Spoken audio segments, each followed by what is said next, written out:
Welcome to the Jameela Adams Experience podcast. It's a place and a space for women over 40 to be inspired, encouraged, and heard. Your host, Jameela Adams, will talk about how life be lifing and how to find joy when overcoming challenges. You're invited to join the experience. Hey everyone, and thank you for joining this week's episode. I'm so appreciative that you take time out of your day to listen to the podcast. So, this week's episode, I'm going to be talking about tips on creating the best version of yourself. And it's a long list because I think you deserve to have everything. Don't let anybody shortchange you. Don't let anybody talk shit to you. So, here we go. Tip number 1. Set clear goals and visualize your success. Manifest it, believe it, and it will come true. And it may take time. Some things will be a block and you have to work around it. But if you keep working at it and you set your goals and you visualize the success, it will happen. Tip number 2, develop a positive mindset and focus on your strengths. The way I see it, we all have strengths and weaknesses.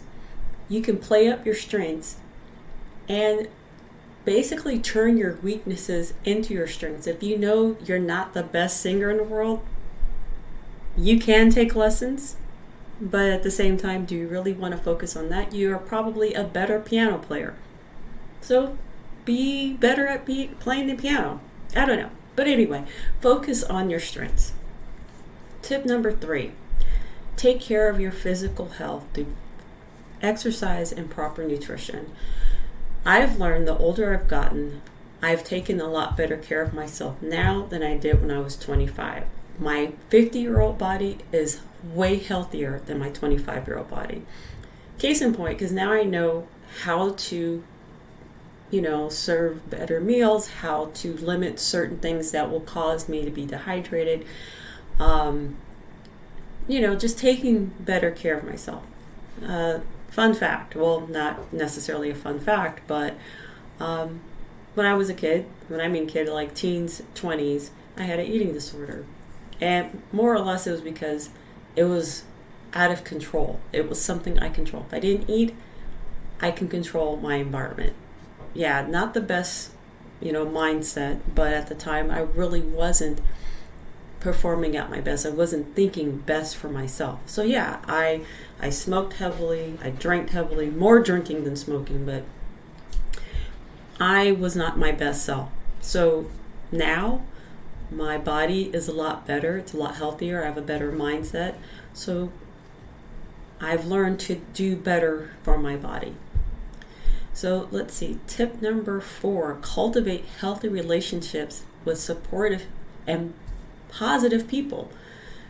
Try to stay away from negative and toxic people. It could be your family, it could be so-called friends, and even on the internet, because we have this ideology or ideal thing that the people we see on the internet, we follow on social media like Instagram, Facebook, TikTok, that these people are friends, and they have no idea, unless they really are your friends in real life, they have no idea who you are.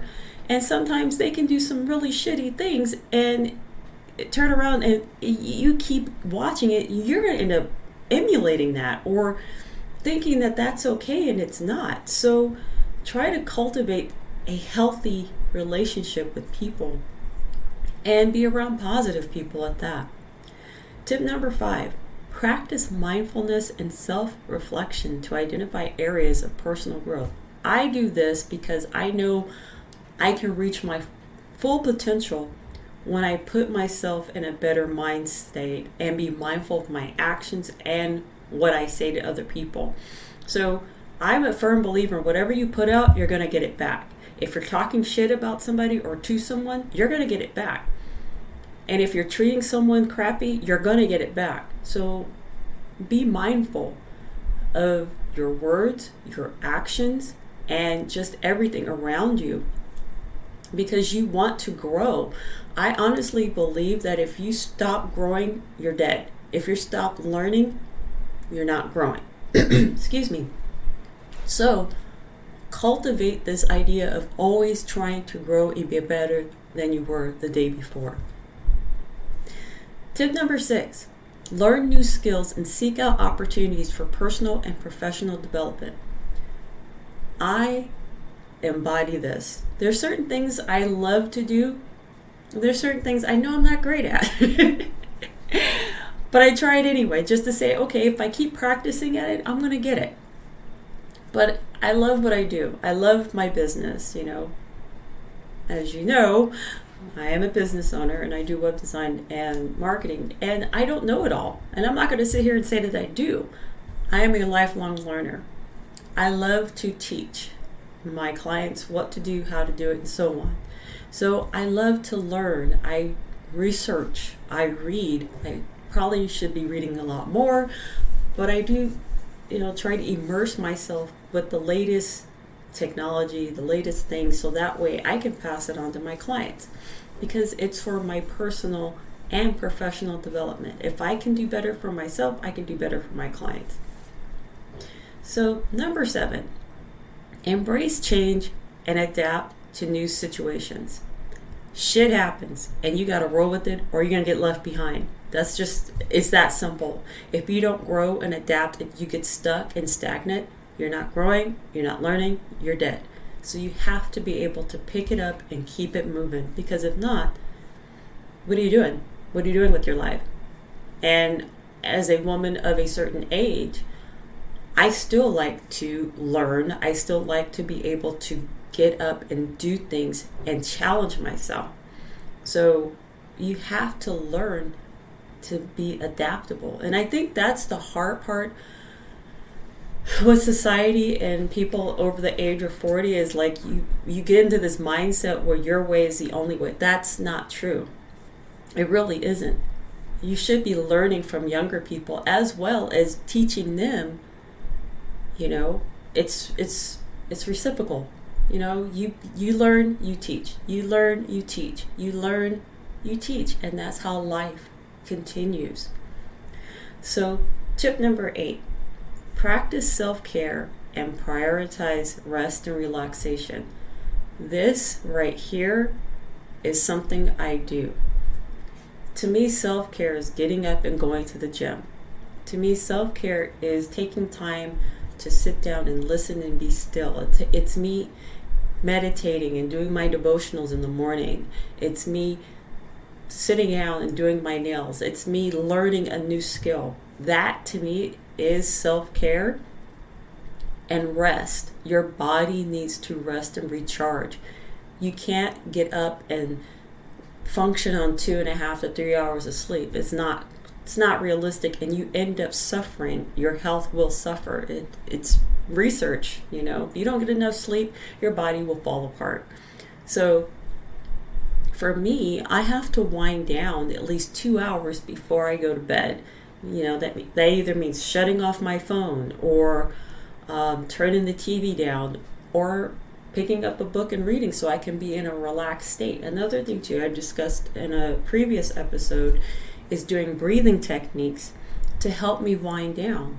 So relaxation, your body needs it. Your body craves it. If you find that you're agitated or always in a constant state of movement, your mind can't function. You need to rest. Your body will tell you, I'm about to shut down. And if you don't see the signs, if you don't catch the red flags, it'll be too late. And you're going to end up in the hospital, or worse yet, dead. So practice self-care. Take that time to rest. Schedule breaks in order to find rest. Tip number 9. Give back to your community through volunteering or acts of kindness. Now, I really haven't done this in a while. I need to start doing it again. But there are times when I will talk to a potential client and do something for them, like doing a research for them, and that's giving back, doing market research for them to get them started on the right path to learn how to do their own target marketing for their business. I know I should be doing more of this, but I haven't done it in a while. I remember about 10 or 15 years ago, I used to do tutoring at the local church I attended. God, it doesn't seem like it's been that long ago, but it has. But anyway, just find ways to give back. And the more you give, the more you get. And the other thing too, don't give to give something back. You know, a lot of people have, ulterior motives when giving or volunteering because they want recognition, they want the prestige. No, do it because you're genuinely wanting to help and to serve. Don't just do it because it looks good on an Instagram feed or anything like that. Just be real with it, come true with it. And finally, tip number 10, celebrate your successes and keep striving for improvement. Always look more, look ahead, always do more, because someone is watching you. It could be your kids, it could be your spouse, it could be the kid across the street. You never know. But the more they see you celebrating yourself, it gives them that idea, well, if they can do it, I can do it. And it keeps growing, it keeps going, it keeps growing, it keeps going. And you always want to improve. You don't want to be stagnant. You want to improve. You want to move forward. And like I said, if you're not growing, you're not learning, you're dead. You have to strive to want to be better. Even at this age, I still want to be better. I still want to do better. Not just for myself, but for my kids and for my grandchildren. I want them to see how I was in the past compared to where I am now.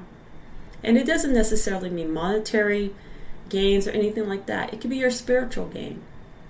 You know, it could be something within that you resonate and it comes out. And the more you breathe life into someone else, someone will breathe life into you. And you just got to keep going with that. So anyway, I hope you found these tips helpful. It's something I'm working on myself. We all need to improve on ourselves. So I have a challenge for you. Out of the 10, which of the, do 5 and journal it and see how it improves your life and how does it make you feel. And let's chat about it. I want to create a dialogue, a community, a safe space for us to talk. So why don't we do that? So until next week, I want you to be inspired, be inspiring, be encouraged, be encouraging. But most of all, I want you to be you. Take care.